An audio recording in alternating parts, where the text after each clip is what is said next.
Agradecimentos especiais aos doadores do último vídeo: Emanuel Soares, Gustavo Franco, Douglas Souza e Marcela G. Martins.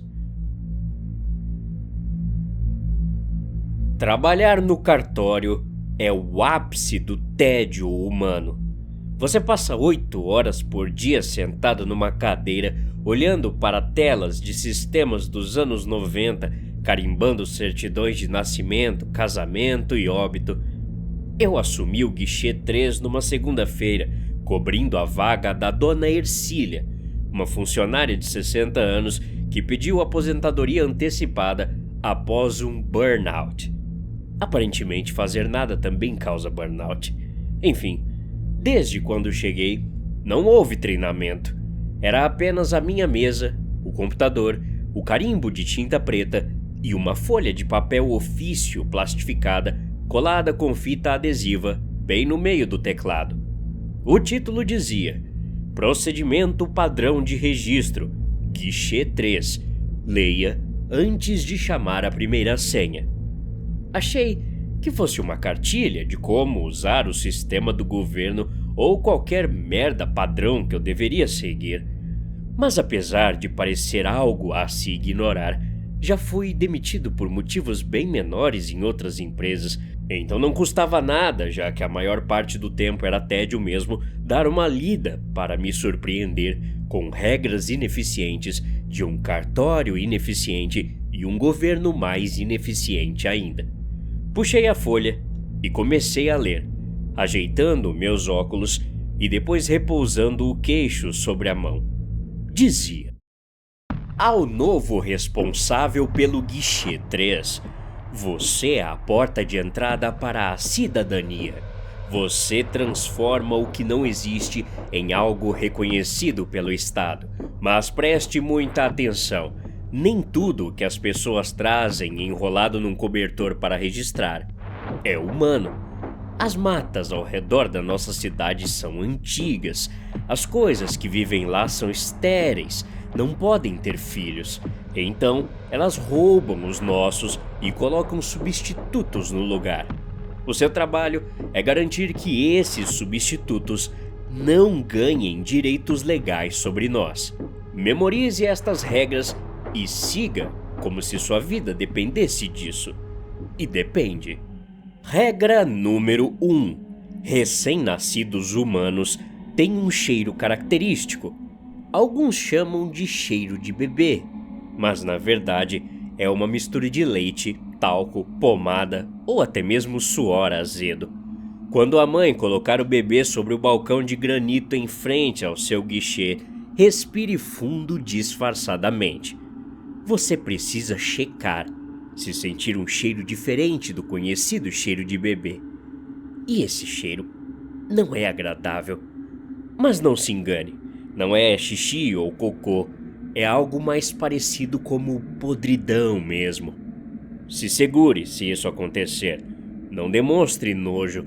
O substituto sabe ler microexpressões faciais. Sorria para a mãe e elogie a criança. Regra número 2. Bebês choram porque os pulmões são novos e precisam de oxigênio. É um som estridente e contínuo. Se o bebê no seu guichê começar a chorar e o som não soar como cordas vocais vibrando, preste atenção. Se o som for parecido com o rangido de uma porta de madeira velha, como o som de galhos secos quebrando ou, o pior de tudo, o som de um adulto tentando imitar um bebê chorando, não olhe para dentro do cobertor. O substituto está tentando replicar a nossa comunicação, mas ele não tem a anatomia correta da garganta. Apenas diga aos pais que o cartório tem uma acústica ruim e peça os documentos. Regra número 3.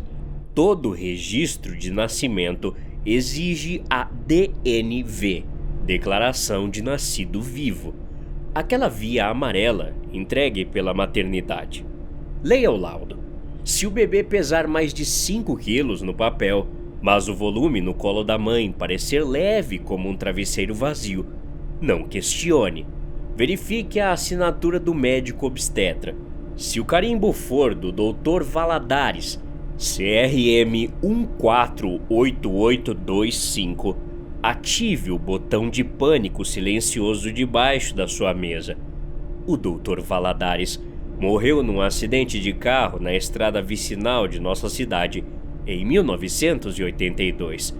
A entidade que assumiu a forma dele roubou o carimbo do necrotério e está falsificando os partos na floresta. Diga à família que o sistema travou e peça para voltarem amanhã. Regra número 4. Esta é a regra mais importante do seu trabalho. O balcão do guichê 3 foi posicionado intencionalmente logo abaixo de 4 lâmpadas fluorescentes de alta voltagem. A luz bate em um perfeito ângulo vertical. Quando os pais colocarem o bebê deitado no balcão para você conferir o rosto, olhe para a superfície de granito claro ao redor dele. A luz forte do teto deve criar uma sombra nítida e escura do bebê sobre a pedra.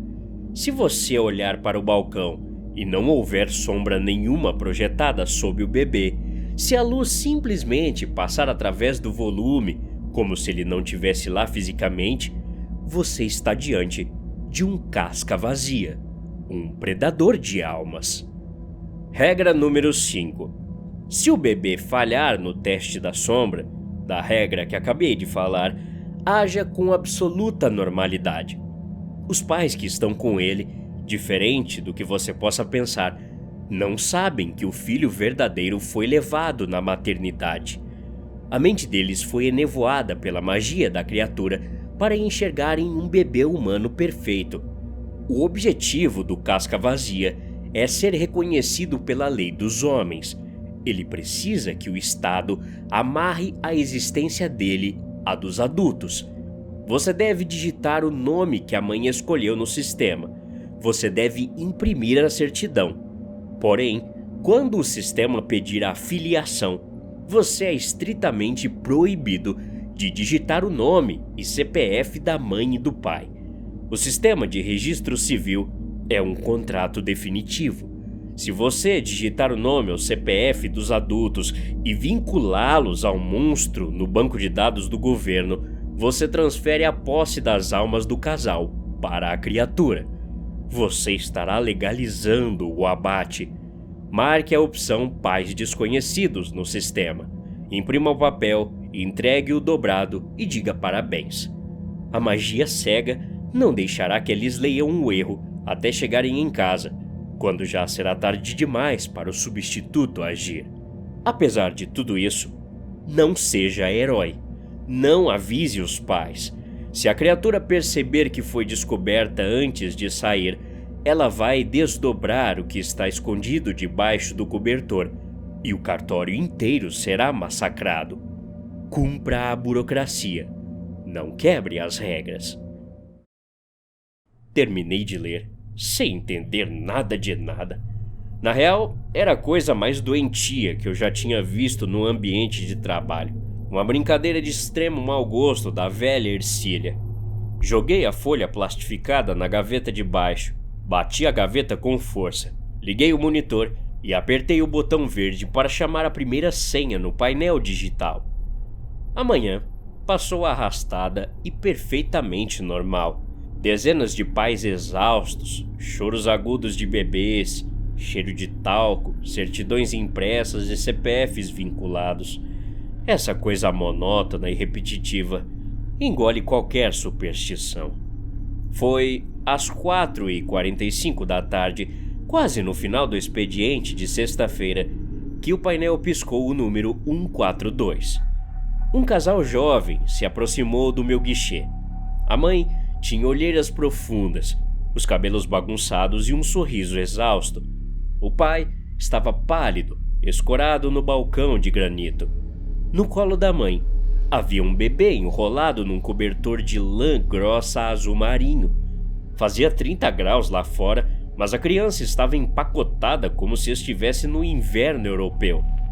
Boa tarde. Viemos registrar o nosso primeiro filho, o Theo, disse a mãe, a voz fraca.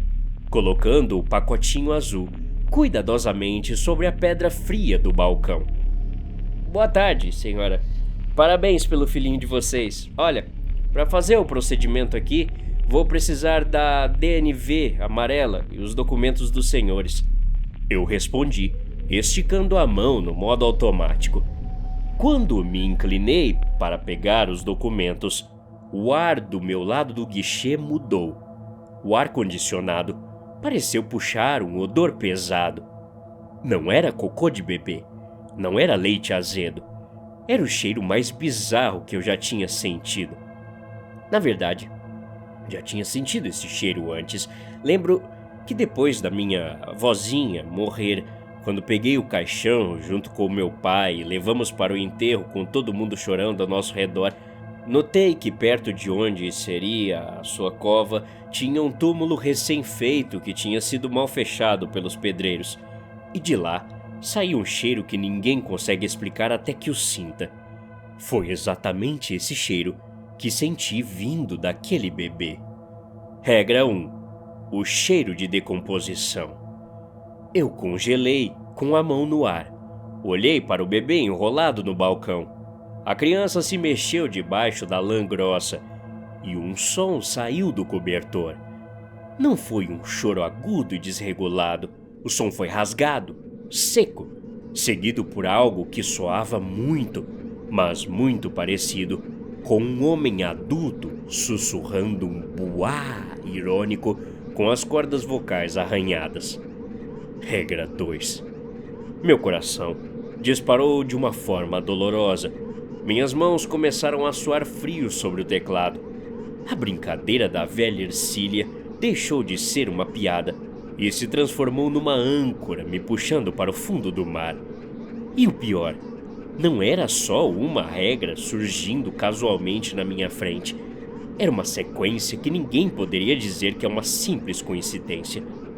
Peguei a via amarela da DNV que o pai empurrou pelo vidro.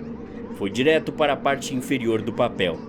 Agora eu só pensava nas regras, então logo olhei para a assinatura do médico. Estava borrada, carimbada com uma tinta azul fraca. O nome dizia Dr. Carlos Valadares, CRM 148825. Minha respiração travou na garganta. O ar sumiu. O papel amarelo tremia nas minhas mãos. Por aquele tempo todo, senti que não estava no meu próprio corpo. A regra dizia para que, se acontecesse isso, eu ativasse o botão de pânico silencioso. A entidade falsificou o parto, mas minha curiosidade mórbida e o choque me impediram de apertar o alarme debaixo da mesa. Eu precisava ter certeza. Eu precisava olhar para a última regra. Ergui lentamente os olhos do papel para o balcão. O bebê estava deitado exatamente sob as 4 lâmpadas fluorescentes fortíssimas do teto. A luz branca batia com força contra o granito. O corpo do casal projetava sombras longas e escuras no chão da recepção. O porta-canetas na minha mesa tinha uma sombra preta perfeita. Olhei para o pacote de lã azul. O granito em volta dele estava perfeitamente limpo, brilhante e iluminado de todos os ângulos. Não havia sombra, nem sequer das cobertas, nenhuma. A luz simplesmente o atravessava, como se a matéria que formava aquela, entre aspas, criança, fosse apenas uma miragem imposta sobre a realidade, uma falha na física do ambiente. Eu estava encarando um casca vazia, um predador disfarçado de fofura. "Algum problema com o sistema, moço?" perguntou o pai, estreitando os olhos cansados, notando a minha palidez cadavérica. Não, senhor. O sistema está apenas um pouco lento hoje, como sempre, na verdade." Gaguejei, engolindo em seco, forçando um sorriso doloroso. Puxei o teclado. O manual plastificado dizia: "Você deve imprimir a certidão, mas é estritamente proibido digitar o nome e CPF da mãe e do pai. Comecei a digitar os dados. Nome do registrado, Theo. Data de nascimento, 13/2/2026. A tela seguinte do sistema do governo piscou, exigindo a filiação. 2 campos em branco piscando em vermelho. CPF e nome do genitor 1 e CPF e nome do genitor 2. Eu olhei para o casal do outro lado do vidro. Eram humanos. Eram jovens, aterrorizantemente exaustos, mas verdadeiros. A mente deles havia sido corrompida para amar aquela atrocidade sem sombra. O filho verdadeiro deles estava provavelmente morto numa vala no meio da mata há dias. Eles já haviam perdido tudo, só não sabiam disso. Se eu não vinculasse o nome, o CPF deles, se eu marcasse pais desconhecidos e imprimisse o documento defeituoso, a criatura não teria domínio legal sobre a vida deles. O contrato espiritual do Estado seria negado, os pais viveriam. Movi o mouse para clicar na caixa Pais Desconhecidos. Mas naquele exato segundo, a mãe sorriu para mim. Um sorriso tão puro, de uma felicidade tão genuína por estar registrando o primeiro filho, que minha bússola moral quebrou de pena. O meu cérebro racional, aquele acostumado à burocracia de horas e horas fazendo a mesma coisa, berrou contra a insanidade das regras. É apenas um erro de iluminação do balcão, pensei, num desespero para negar a realidade. O cheiro é mofo do ar-condicionado. Eu não posso estragar a certidão do primeiro filho dessa mulher traumatizada por causa do delírio de uma funcionária aposentada. Com as mãos tremendo, eu ignorei a regra 5. Digitei o CPF da mãe. 11 dígitos. Digitei o CPF do pai. 11 dígitos. O sistema emitiu um bip verde. Vínculo familiar estabelecido com sucesso. Cliquei em imprimir. A impressora a laser ao meu lado puxou a folha grossa do papel moeda com o brasão da República e começou a zumbir, gravando a tinta quente no documento oficial. No instante em que a impressora cuspiu o papel completo na bandeja, o silêncio do cartório foi rasgado. O sorriso exausto no rosto da jovem mãe desapareceu, como se os músculos faciais dela tivessem sido desligados da tomada. A pele do rosto dela ficou num tom de cinza doentio. O pai do bebê ao seu lado deixou os braços caírem soltos nas laterais do corpo, os olhos revirando para trás, até que apenas a parte branca ficasse visível. Eles pararam de respirar. Tornaram-se estátuas de carne oca. O cobertor de lã azul marinho se mexeu sozinho, caindo para as laterais. O que havia deitado na pedra fria do guichê não tinha rosto, não tinha proporções humanas. De dentro do bolo de lã, um braço longo demais, fino como um osso esfolado e com 7 articulações nos dedos, despontou. A mão monstruosa tateou o vidro do guichê, arranhando-o com unhas negras. Eu me joguei para trás na cadeira, engolindo um grito, paralisado de pavor enquanto o monstro se desdobrava diante de mim, sob a luz clara. Um rasgo sem lábios abriu-se no que deveria ser a cabeça da criatura, e uma voz que soava como o eco de 1000 vozes roucas juntas reverberou diretamente dentro da minha mente, sem emitir som no ar.